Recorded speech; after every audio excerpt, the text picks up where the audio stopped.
We're not just fighting for Hong Kong values. We're not just fighting for American values. These are universal values that all leaders are obligated to defend. I'm a Tibetan. I came here to support Hong Kong people, specifically because what happened in Tibet should never happen in Hong Kong. 民主和专制的阵线就是在香港，如果港人不站出来，就会被中共欺负到死。香港人民现在是我们全中国人民的典范，支持香港！我大訴求，香港人，Thanks to Hong Kong. I'm very sorry as a Chinese from Thailand.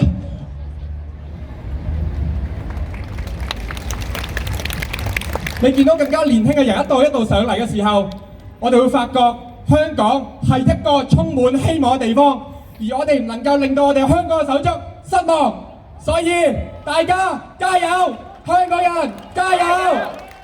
佢哋每一個都係愛香港愛到好傻嘅人，願意為香港付出一切，而佢哋堅持嘅原因就只有係因為香港已經無路可退。我係6月12號嗰日飛咗返香港，喺學校冇考到試都咁樣飛返香港同大家一齊抗爭嘅人。我想話俾大家聽，其實我哋都係一啲好簡單嘅人。你嘅車經過下安你下，我哋即刻會好多謝你，好感動。我係8月頭去過做和你飛幾次啦。我企喺度嘅最大嘅目的就係為咗俾香港嘅前線嘅朋友知道，我哋其實佢哋唔係孤單，佢哋亦都唔係 condom，佢哋係有人支持㗎。